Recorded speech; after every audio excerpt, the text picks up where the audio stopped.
With over 400 celebrity interviews and tons of pop culture nerdiness, Too Opinionated is a safe haven for your inner geek. Find us at meistercon.com or on YouTube under MeisterCon Pod. And please subscribe. It would really help us out. Thanks, everybody.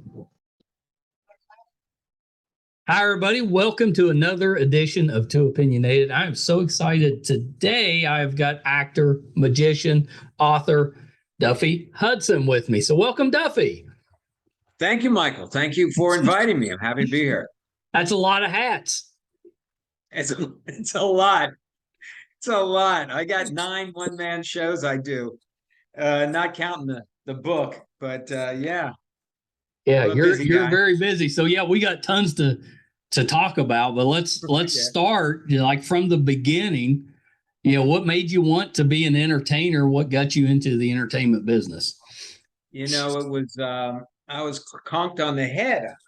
I was this is honest to God. I'm 9 years old. I'm walking down in the neighborhood. I'm going down to the basketball court. We're going to play basketball. That's all I know. And it's a hot summer day, and all of a sudden, this bright light comes inside my head, and it says, "You ought to be an actor." And I thought, "Oh, that would be fun." Okay, and I just said, "Okay." Kept on, played basketball, and it never left my mind. And I said, and as I got older, I said, "Well, I probably should get involved in that acting thing since that's what I'm supposed to do." And I started doing it, and here I am, years later, and it's not an easy road. It's a road I would never recommend to anybody, but it has paid off for me. I have been, I've had my own corner of success, so I can't complain about that. No, not at all. Not at all. I also had that epiphany when I was younger of what I wanted to do, but unfortunately, it was baseball player, and it did not work out. Yeah. Well, we all played. I was discouraged of that fairly early on, and football. I played football in high school, but I was. I remember when we were in drills, I would be on the other side of the center, so I was like man over, and the center, wonderful guy Bob, and he was big, and I'm not that big, and he would look at me and he'd say, "Duffy, you want to go to the left or you want to go to the right?" Meaning, as soon as that ball snapped, my body is going to go flying in one direction or another. It was hilarious because I'd say, "You're not going to move me. You're not going to move me." And then boom, I'd be 5 feet on the air. It was hilarious. And that discouraged me from being a professional football player. Duffy is actually a pretty good football player name. You know what? It would be a great name, but I would need a little other skills behind it, to kind of keep that name going. Well, so what made you go the one-man show route? Because that's a difficult thing to do. Never mind all the stress of the fact that it's just you that's doing it. You, man. Yeah. There's a blessing to that, though. You don't have anybody else that you got to call. You don't have anyone else you got to schedule with. Right before I started doing one-man shows, I had produced a feature film.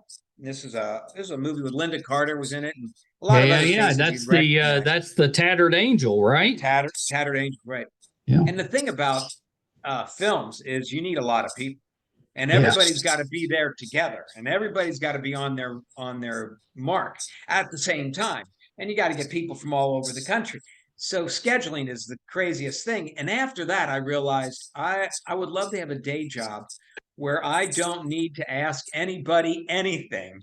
I can just go and do it, And interestingly enough, I got a call from a booking agent, and I guess it was a letter, and I guess it was a form letter that they sent out to every performer that was in their Rolodex, and it was all basically a call to action. If you have a one person or a really short, small thing that they could book in libraries, museums, universities, wherever.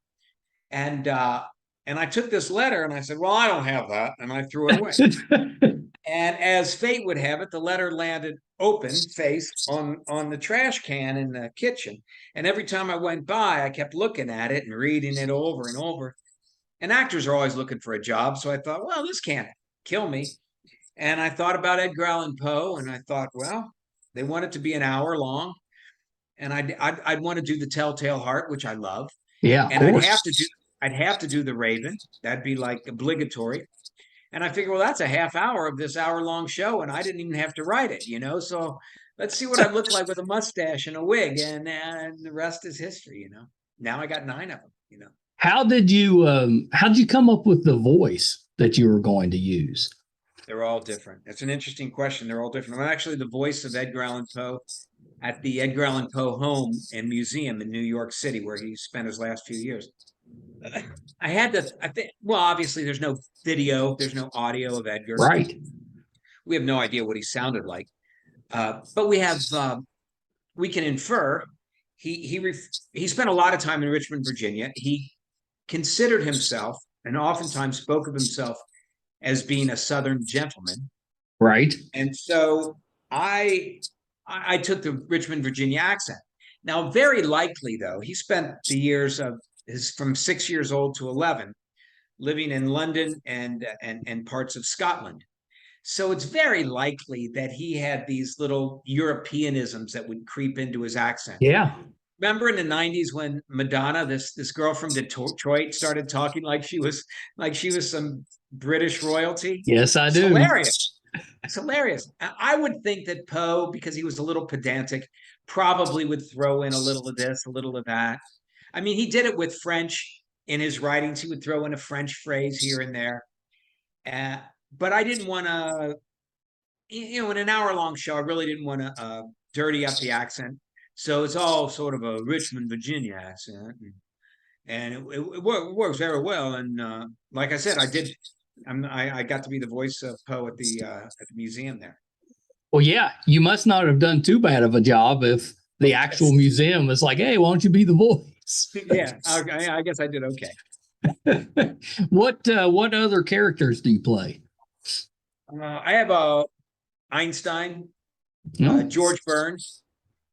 These are all different wigs. The whole do you have a wig closet? I do have. Oh man, I can't even tell you. It's almost embarrassing. You bring a girl over. You say, "Yeah, don't look over in that closet there." That's my schizophrenic closet. That's where everything is kind of crazy. Yeah. So I've got you got a lot of wigs and mustaches and costumes and props and whatnot. George Burns. I do George Burns. Yeah, at least that one you could listen to the voice if you wanted to. Well, and that's a different challenge because that's more of an impersonation, right? Einstein's kind of, but interestingly enough, Einstein didn't die until 1955, and there's a lot of video on him, but it's mostly newsreel footage and stuff like that. So you don't really get a sense of Einstein just being interviewed. And talking to, and that normal day in, day out kind of Einstein. So I had a little leeway in creating his character. George Burns, though, people that want to see George Burns know who he is, know what he sounds like, know what he looks like, and they're waiting for all of those little mannerisms. It's very important that you get all of that. Do you use the cigar when you do George? Of course, you use a cigar. You got to use a cigar. Yeah, then the cigar is always in his left hand. That sounds just like it. 50 years, that cigar was never in his right hand, ever. And I watched. There was a guy did an off-Broadway production of George Burns, and he's got the cigar in the wrong hand. And I'm thinking, how could you have this job and have the cigar in the wrong hand? Yeah, you'd think that would be one you would pick up pretty quick if you did any research at all. Any at all. Yeah. And the guy wasn't that bad, but I was like, what are you doing? What are you doing? And I become critical of those things. How could you not? Exactly. I mean, it's my job, right? So yeah. I'm sure you watch podcasts and you go, oh my God. All the time. I drive myself crazy with it, good and bad. Yeah. Oh yeah, you see somebody that's really doing it, and you're like, Yeah. "Ooh, okay, I got to pick up my game, man. That's Look at this right. guy." Yeah, yeah, no, I get it. I get it. Yeah. So did you or do you travel around still to the schools and do some of the characters? I do very few schools. School wise, I do more universities, country Yeah. clubs, theaters, occasional library, whoever really hires me. Uh, private gatherings, fundraisers, that sort of stuff for the one man shows. The more entertaining ones. Houdini, I do Yeah. Houdini. That's what got me into the magic. Um, and Houdini's really popular as a fundraiser. Yeah. So I do a lot of corporate events with that. And but I do travel. Uh, you can only do you can only do Edgar Allan Poe in your backyard, like so much. You got you gotta call out, "Hey, have you seen Poe yet?" And they go, "No." So you go out to Yeah, you got to wherever. share that with the rest of the world. You can't just hoard that for the West Coast. So it's Arizona in October. It's North Carolina in October, Nice. and Florida in December. So you gotta move around. Yeah, I love that. I love that. So Houdini got you into the magician game. I was going to ask you if that's the reason. So you go by Alfredo the Magnificent. Alfredo the Magnificent, although I'm only half Italian and I'm not really that good. Um, yeah, so yeah, it was definitely Houdini that got me into magic. I had a wonderful magician friend, Micah the magician, and he would come to see all my shows, and he would invite me to perform at the Magic Castle every year Yeah. as Edgar Allan Poe. They love Poe there, and I asked him, I said, what do you think about if I did Houdini? And he was like, "Oh my God, that'd be great. You'd be wonderful." And then I said, "Would you help me with the magic?" And he said, "Sure." And then once you are once you're a magician or even a budding magician, other magicians are very generous and they'll share things with you. You're not allowed to share secrets, and they don't for the most part, except on YouTube where they share everything. But See, that surprises me because I would think that magicians would be very territorial about their secrets. they're territorial uh,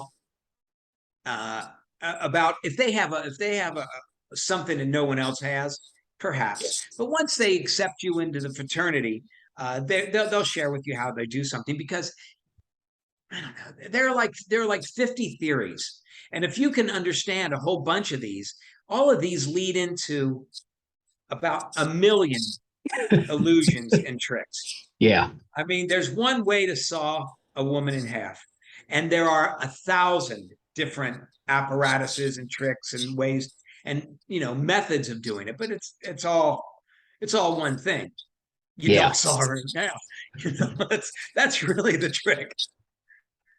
So then I just started learning magic. Was that a different set of nerves, like performing in front of an audience as opposed to like doing magic in front of an audience? I would think that would make me more nervous, I think. When you're performing magic, you for an audience, you have to stop and ask them how they like it. I mean, in one way or another. "Hey, how was that? You want another trick?" Or whatever. There's this constant back and forth with the audience based on what you just did. When you do a one-man show, when you're doing Poe, you just go. Yeah. Poe comes out and he just goes, and they just sit down and watch. So yeah, it's a lot different. And magicians, and interesting, I'm finding this with myself, always wanting to up their game, always wanting to find a new trick, because you get bored of your own trick. You do pick a card, any card, 500 times, and you go, "I got to come up with something else," because even if the audience loves it, you're sick of it, and you Yeah. start thinking, "Oh, this is stupid," and they're not liking it anymore, even if they love it. So Yeah. Well, and that makes sense. You're going to get tired of doing the same thing over and over at some point. Interestingly enough, though, with these one-man shows, you kind of don't. With the magic, it's just the trick that you get tired of, but That's right. not the performance thing. With Poe, Houdini, Einstein, any of these shows, there's a freshness about it because you've got a new audience and you want them to enjoy themselves. You want them to have a good time. You want them to like you, Yeah. Yeah. Did you have like a favorite magician growing up? Two. Kreskin, remember the amazing Kreskin? Of course. Loved him. And Mark Wilson. He was another local. Oh. But you see, I grew up in the Midwest, so the only experience I had with magicians were whoever was on television. Well, yeah, that's it. I mean, back then it was like Copperfield, Henning, Doug Henning, and some of those guys, and that's all you saw. And they were only on, once a year when they had a special or something. Yeah. And remember, there were only 3 channels. Yeah. When I was I remember. So there wasn't a. So if Doug Henning was on, if you turned the second dial, you might get a 4th PBS channel. You get the PBS channel that nobody wanted to watch. So how do you come up with the characters that you're going to do a one-man show on? Michael, the honest to God truth is they come to me. Yeah. That Poe thing, that's how it happened. It was just, what if I did Poe? George Burns, this is an interesting story. So it's a Saturday morning in some town, I think in the Midwest, and I got to do a show. And I go to I'm doing a whole library trip. So I'm hitting like 10 libraries in a week. And I walk into this library and I go into the books. They always have book sales, little book Oh, yeah. And the bookstores have 300 books total, and they got 8 biographies. And I always walk over to the biography section because that's my business. And I look up and I see a book about George Burns. Now, there are only 8 biographies on that wall. And I go, George Burns, he's cool. He'd be fun. I mean, I'm thinking, I love him. So I get the book and I take it home. 1 week later, I'm in another library, some other city. And I got an hour before my show. I walk into the bookstore and I look up and they only have 8, 9 biographies, but there's a George Burns book and it's a different one.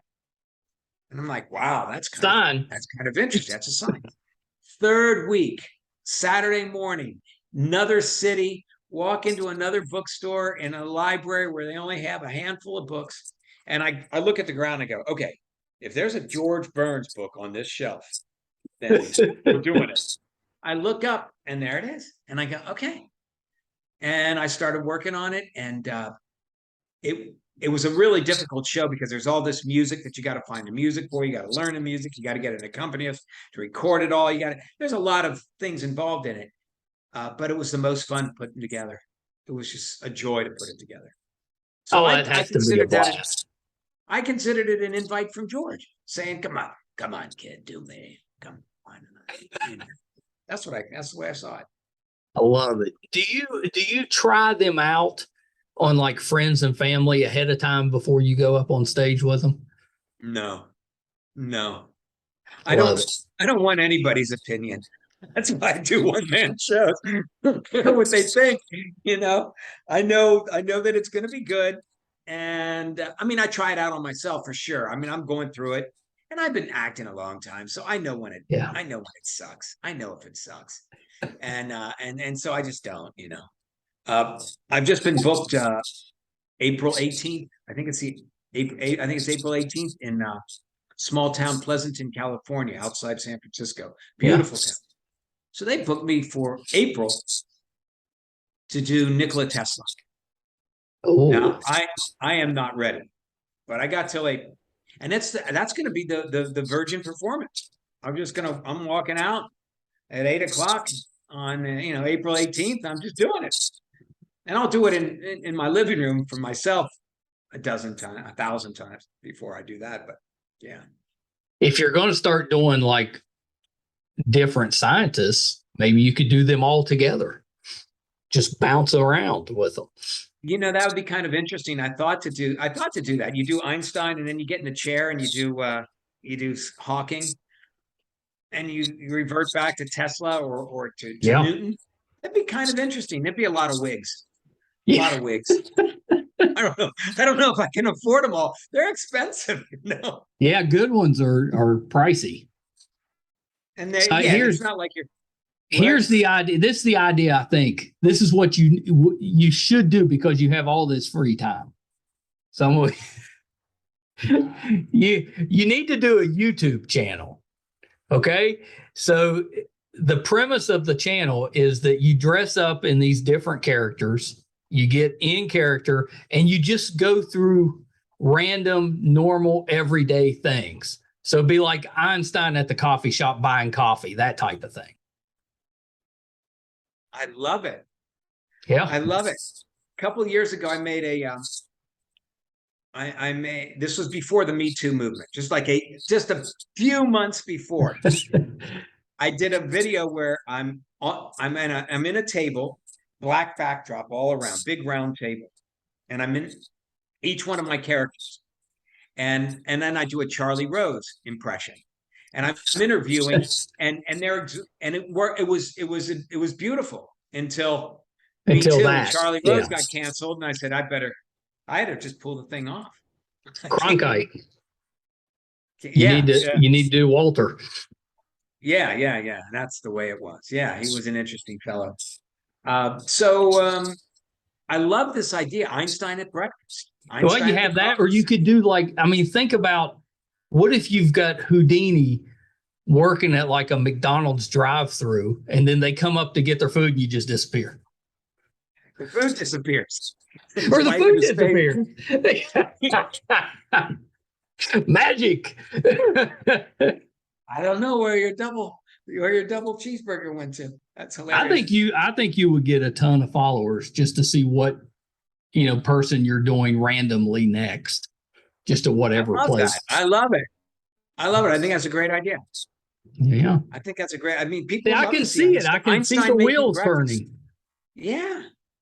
Okay. All right. You got me. You sold me. I'll do it. Why not?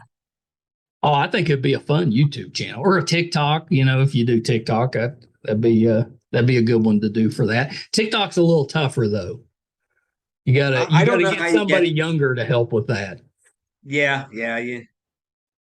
You really have to. I would think that you would really have to appeal to a very young crowd on TikTok. Yeah. I don't know. I think there's something there. I like it. So let's talk about the children's book, The Boy Who Came from Heaven. I love this idea, but where did the idea come from? Did you consider doing like a regular novel, or did you always know it's going to be a children's book? I am writing a novel, but the children's book. That's a few years ago. I just woke up and the whole idea was in my head, the whole thing from beginning to end. I'm sensing a pattern with you and your ideas. And well, there you go. I mean, I sleep a lot, so it really keeps me creative. I sleep when I'm even awake. I don't pay much attention to people. But this idea came to me about this story, and I said, wow, it was very pressing on my mind. So I started writing that day, and I finished it probably in 3 or 4 days. Oh, wow. And then edited it again. And then this is interesting. I shared that with some friends, and everybody said, oh, we love it. I love it. It's great. Wonderful story. And so I started sending it out to publishers, and the word is that you're not supposed to get anything illustrated before you send it to a publisher for kids' books, because publishers have their own illustrators. They like to match that up. And that made total sense to me. So I sent this thing out as a manuscript to 250 publishers. Wow. I got one letter back, which was a rejection, and the rest was ghosted, right? Nothing. So a few years go by, and I meet this illustrator, Haley McLaughlin. She's brilliant. Yeah. And and we hit it off, and I contracted her to illustrate the book, and she does a beautiful job with it. And when it's completed, I sent it out to eight publishers. I got four offers and like 6 replies. Like everybody replied, and I got 4 offers. And so I took the best offer I got, which was not really the deal that Stephen King gets. I'm a first-time author, kids book. So but you know what? Hey, it's published. I I think love the that's publishers. They're terrific. great. And the book came out really beautiful. And it's a cool story. It's about a special needs kid who spends a lot of time in his room thinking. And he has these big thoughts about time and about space. And he starts to realize that we're all connected. And I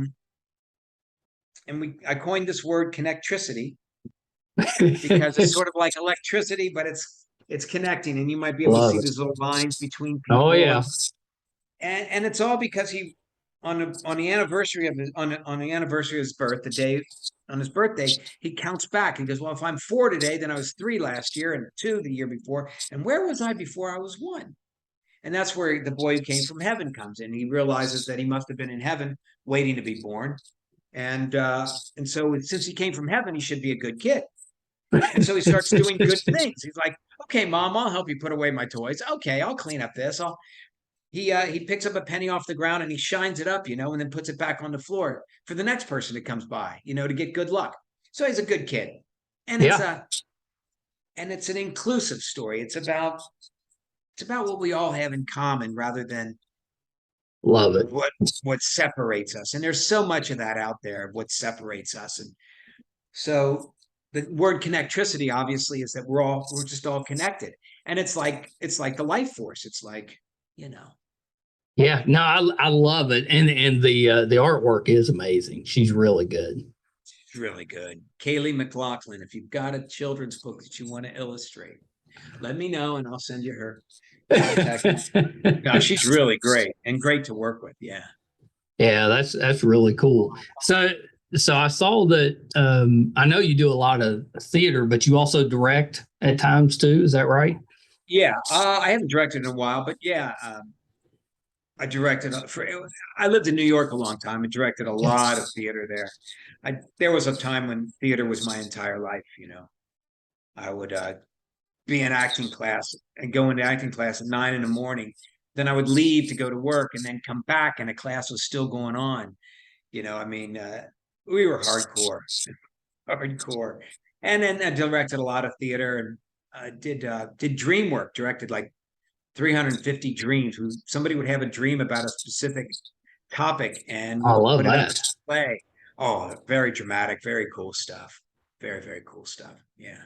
Yeah, I love that. Do you have I'm assuming your preference is the stage, but is it?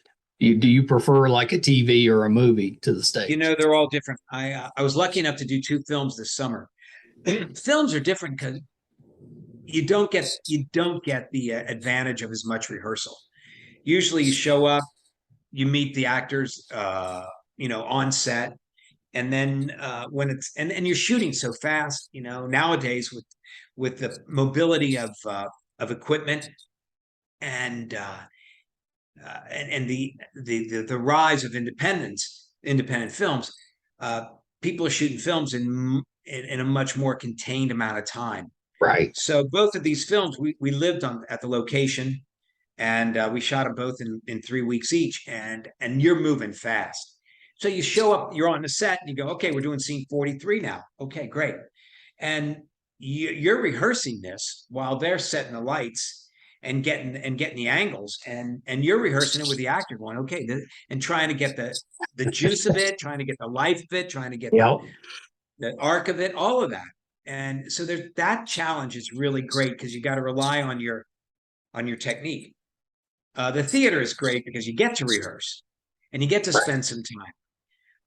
But theater acting is very different than acting in a film. In a film, you just think the intention, and it comes out of your face. but in the theater, depending on how big the theater is, you have to gesture, you have to send it out, you have to raise your voice, so it's a little different, but they're both Yeah. wonderful. Yeah, no, I think that's terrific that you're able to bounce around and kind of do the different things that you want to do. That's not easy because it is a little bit different type of acting. Oh yeah. Have you done any voice work with all the different impersonations things you do? It seems like that would lend itself to, like animated type of work or commercials. That'd be great. I did a game. I did a couple voices in a game recently, but other than that, I haven't. No. But that would be really cool. Yeah. Or how about, say, Edgar Allan Poe doing like the audio book? I do have recordings of Poe doing the Telltale Heart, doing the Raven. Yeah. But Edgar Allan Poe reading this book would be really something. I think that'd be hilarious. I would pick that one. Like if I was going to listen to an audio book and I had the option of hearing it as someone doing Edgar Allan Poe reading it, I would take that one. Well, you talk about these videos. I mean, my job right now is to promote this book. And there's really no promoting this book without promoting myself as well. It's true. These one-man shows. So you talk about these shorter videos. I mean, if Einstein is sitting here, this all the hair, is a mustache, and he's reading the story. Yes. That would be really cool. Oh my goodness. You're full of ideas, Mike. I know. I'm an idea guy. I'm not very good with the follow through, but I can come up with some. I love it. I love it, man. Did I also see that at some point you actually created like a troupe or an acting troupe? Well, several. Yeah, I've done that. Yeah, I've done that. Yeah. We did it in New York. Where do you find the time? Well, when I was younger, I had more time because I was discovering all these things that I wanted to do, And in all honesty, when I was in my 20s in New York, I as I just mentioned, I lived and breathed acting. So my day job had to conform to that, and even my day jobs were all in the theater as well. So you find time because you want to perform. Yeah.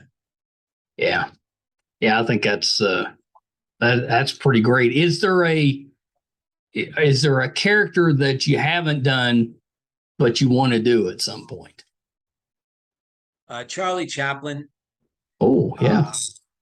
And I would start with him older, and reliving his life.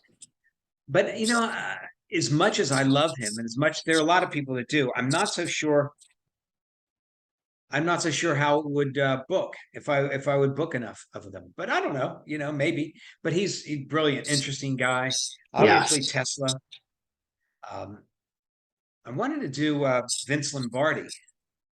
Oh, I thought that he might be really interesting. I think that one. The whole thing really about winning, and being and being successful, and I think actually that would probably be a big corporate kind of thing, for salespeople, how to get out there and knock them dead.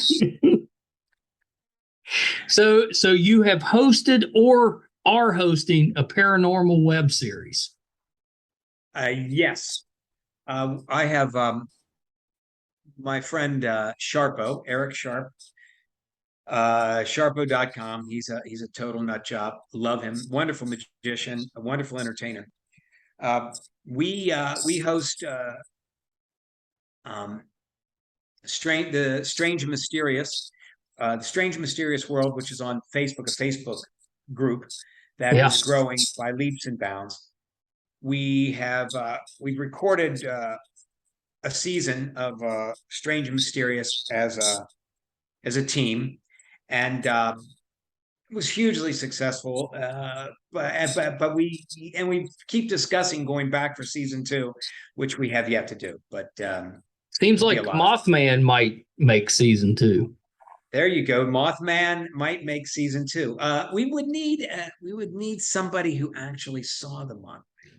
I need eyewitnesses. We do need eyewitnesses.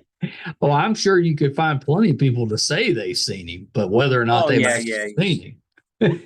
Yeah. But you got to get that. But that stuff is people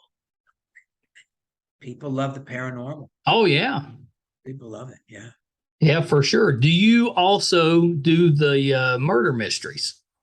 I do. Yeah. I love those. I do those mostly as fundraisers or in dinner theaters.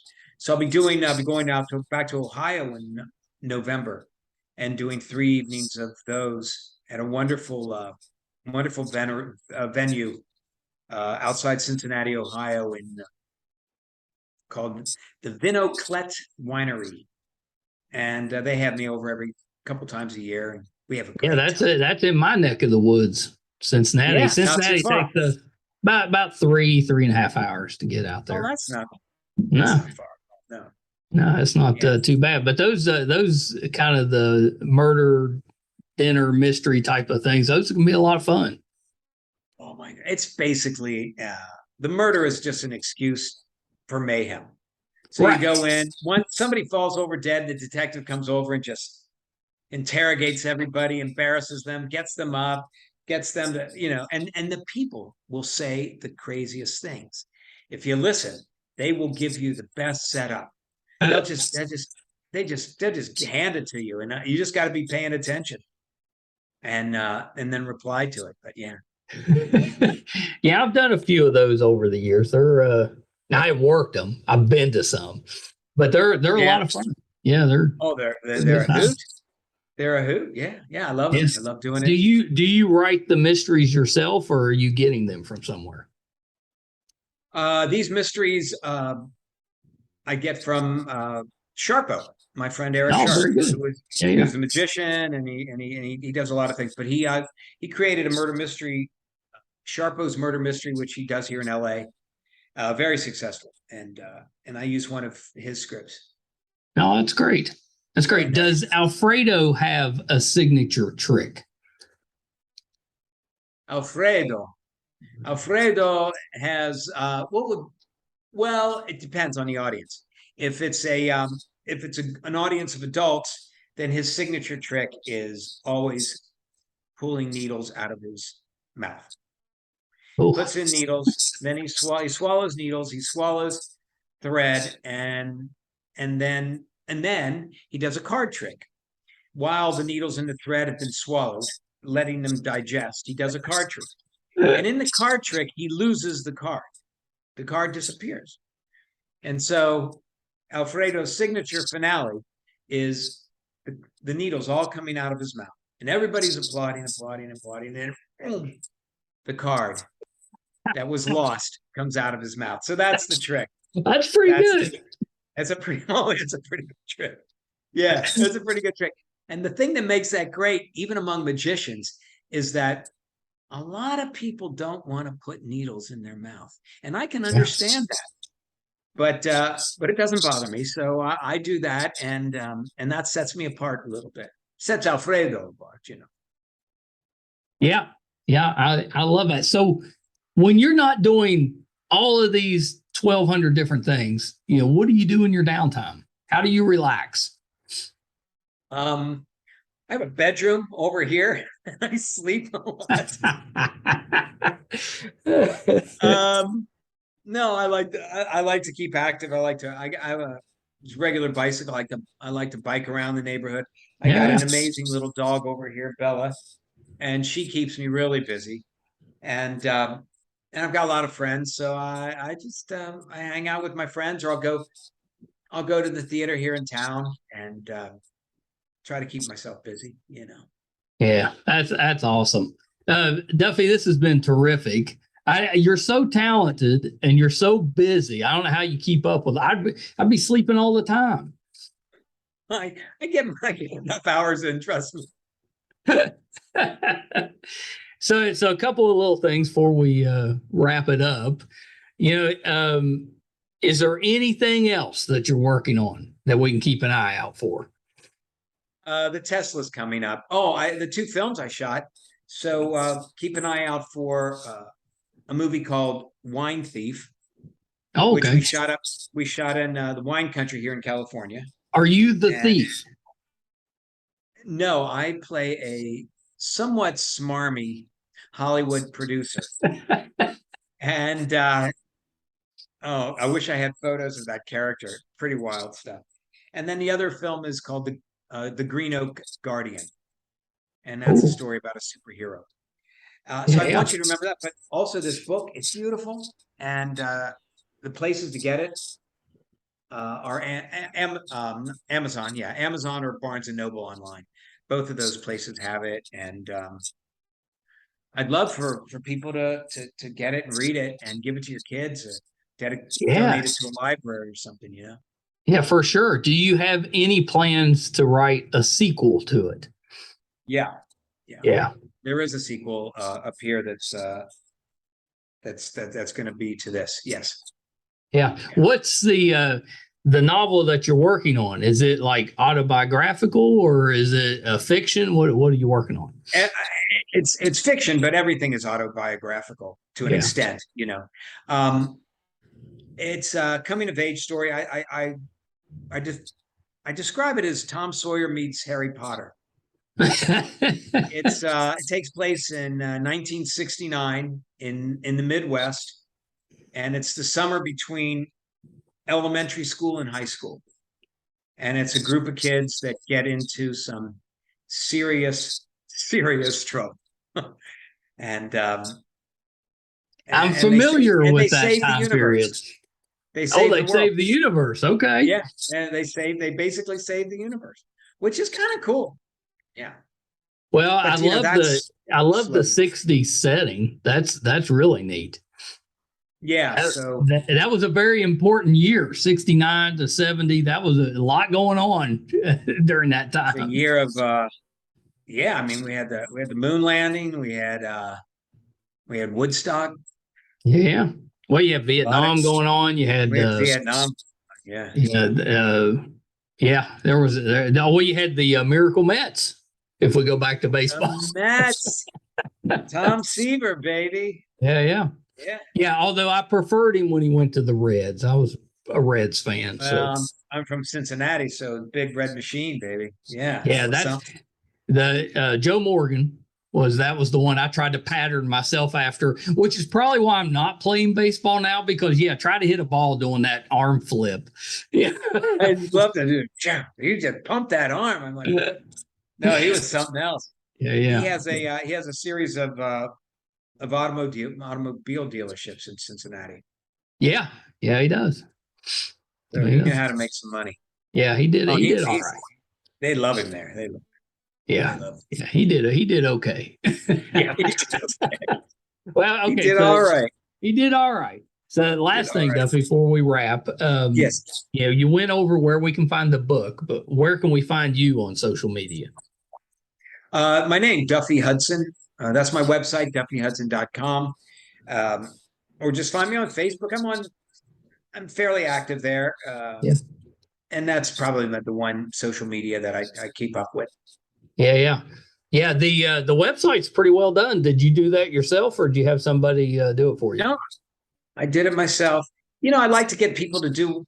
I hired a guy, but you know, they never update it. You know, you call them up, Yeah. you gave them all this money, and you say, "Oh, you got the phone number wrong." And, okay, well, we'll get that. You know, and then 6 months later, the phone number's still wrong. So I said, I think I have to do this myself. You know. Yeah, I think all of us who have a website have been through that. It's like you get somebody to set it up initially, but then you better learn how to edit it or it's never going to change. Exactly. It's never going to change and you're going to be like, that's it. Yeah. Yeah. I know. I had hair till, website pulled it all out. I understand. I totally understand. All right, Duffy, hang on one second. So that was the multi-talented Duffy Hudson, actor, magician, author, director, all of this, acting troupe founder, all of these different things. He was terrific. We'll definitely have Duffy back on. I hope you enjoyed that one. That was a lot of fun. What a hard worker. He's got so many irons in the fire, but he does all of them so well. Just really, really a fun conversation. Enjoyed that. If you would like to help us out, if you're listening for the first time or you're returning and you enjoyed this interview, you could help us out on our YouTube channel, MeisterCon Pod. Just subscribe. It's free. Gives you access. Right now, we are up to 462 episodes. So you'll have a ton of stuff to check out. And if you like Duffy, I guarantee that you'll find other entertainment people that you'll enjoy. So definitely check that out. YouTube, MeisterCon Pod. You can find all of our episodes, audio and video, on our website, meistercon.com. There's a terrific, fun, geeky blog that Brett does. It's well written. I know you'll enjoy it. It's on there. If we're doing anything in studio, if we're going on location, if we're covering a convention, all of that will be on the website, meistercon.com. So definitely check that out. Thank you guys so much for tuning in again this week. Until next time, bye, everybody.